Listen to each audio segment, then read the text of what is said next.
Hey, D. Dykstra here for another calculus video, and this time we're talking about this second fundamental theorem of calculus. Alright, so what is the second fundamental theorem of calculus?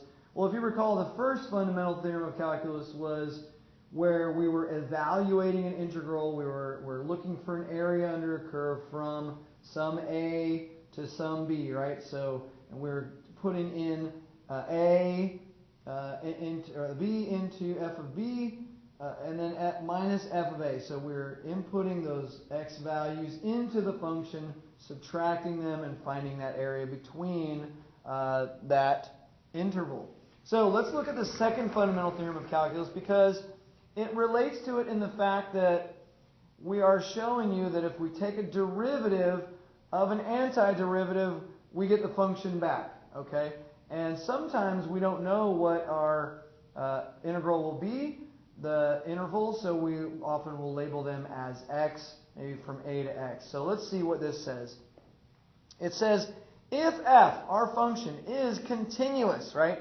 There's no holes, no breakups, no horizontal asymptotes, vertical asymptotes to break this thing apart. On an interval I, right, so some ith interval, containing some a value, so we have to have some constant, a, then for every x in the interval, it will look like this. d dx, which is the derivative with respect of the integral from a to x of f of x, or f of t, some other function, some f of t. If we do the antiderivative of f of t and we label it from x to a, then we take the derivative of that, we will get f of x out. Okay, now that sounds confusing, but let's break it down a little bit more. Because this part right here, this is nothing more than the first fundamental theorem of calculus, which means that we are going to find the antiderivative of f of t. Then we're going to put in x and we're going to put in a. So it looks like this. Capital f of x, right, because now we're inputting x into the function, minus f, big F. Now remember, the capital F means we've already taken the antiderivative of it. Big capital F of a. Now, if you recall, a is some constant, so when we put it into our function, we've removed all of the variables, and so what are we left? We're left with a constant. Now, when we go to take the derivative of it, the derivative d dx of f of x will equal f of x, because a, this f of a, is a constant. So as we know, when we take the derivative of a constant, it goes away. All right, so that's in essence all we're doing, is we're substituting x into some function where we can take the antiderivative of it initially, then rederive it, and we get out the original function of x. Okay. Let's look at an example, not too complicated, and it's the derivative with respect to x of a to x of 5t dt. So all we're going to do is we can take the antiderivative of 5t, that's going to be 5t squared over 2, evaluated from a to x, change our notation, and inside here, we'll get 5x squared over 2 minus 5a squared over 2. Now we notice that this is a constant right here, 5a squared over 2. That is a constant. And so now when we go back and apply the derivative with respect to x, the derivative of this would be, we bring the 2 down, the 2's would cancel. We're getting back to 5x minus 0, 5x. And you say, well, hey, Mr. D, why don't we... when we see it, why don't we just put an x in and call it a day?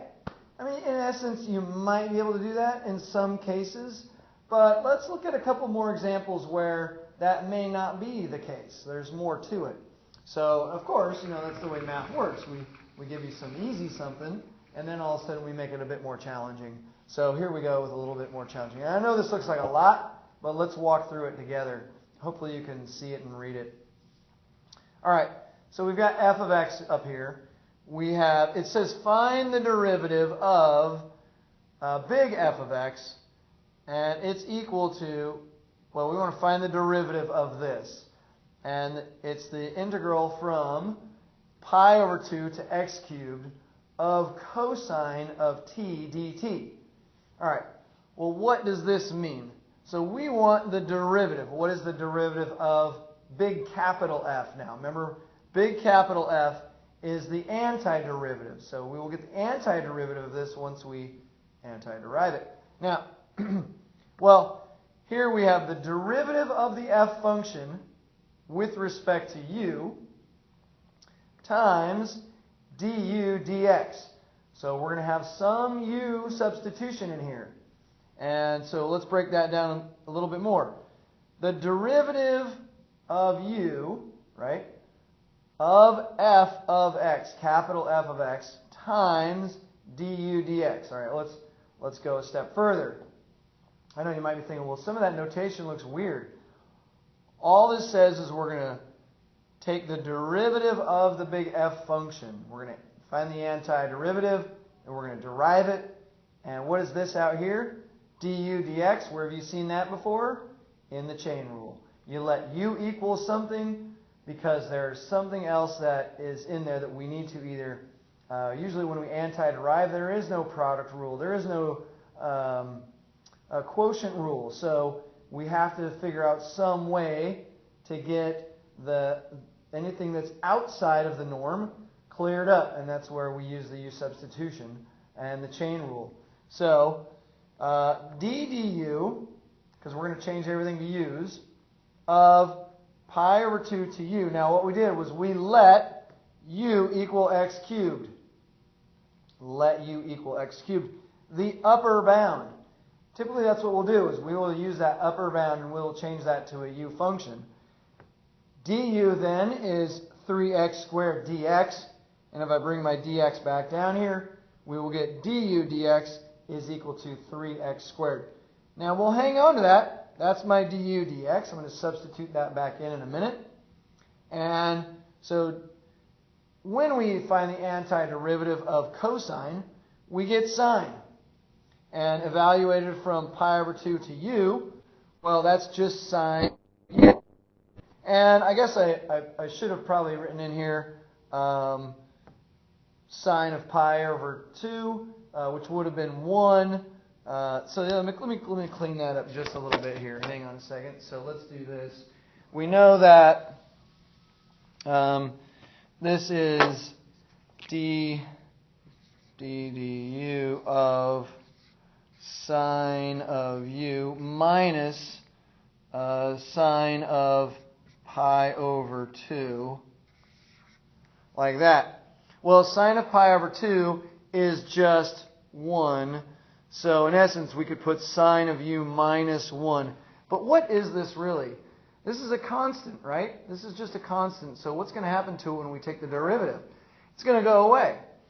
So in essence, what we have is once I go here, now I'm going to take the derivative with respect to u. Well, the derivative of sine is cosine, right? Back to cosine, and times u prime. Well, what's u prime? Du dx. So here we have it. Cosine of x cubed times 3x squared. That, my friends, is what we're looking for. That is the derivative of big F of x, which is equal to x cubed over pi over 2 of cosine t dt. All right, so that is the derivative of that one. All right, let's look at one more example. Let's scoot this way. Here we go. All right, one more where maybe we have a lower bound of an x and also an upper bound of an x. So in this case, what we're going to do is it says find the derivative. And this is all based on second fundamental theorem of calculus. We have big F of x, capital F of x, is equal to x plus 2 of 4t plus 1 dt. Well, first, I'm going to take the antiderivative of that, which is 4t squared over 2 plus t. And then at this point, what we can do is we can cancel the 4 and the 2, and that just becomes 2t squared plus t.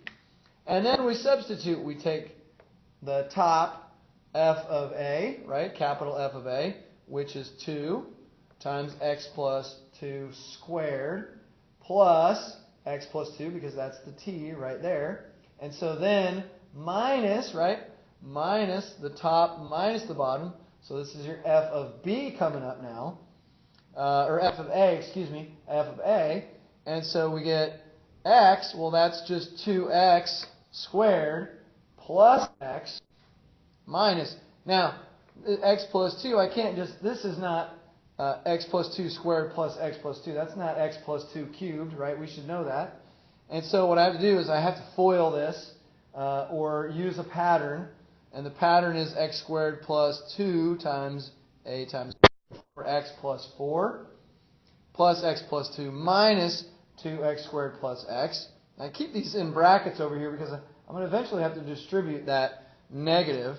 Then I'm going to now I'll distribute this 2, right? We have to remember, don't distribute that 2 into something that's squared. We can't do that. That doesn't work well. Now I get 2x squared plus 8x plus 8 plus x plus 2 minus x squared minus x. And what we notice is that a lot of this stuff cancels. That goes away with that one, x, and we're left with 8x plus 8 plus 2, right? And so we get 8x plus 10. The derivative of 8x plus 10 is 8. So if we had just plugged in this x plus 2 in for t, like we said before, why don't we just plug in the upper bound and call it a day? Well, we can't do that because we have to evaluate it at both x plus 2 and x. Anyway, I hope that's helped. Second fundamental theorem of calculus. It's a lot of fun, good times. So thanks again. I hope you have a great day, and keep it mathy, and Didactician out.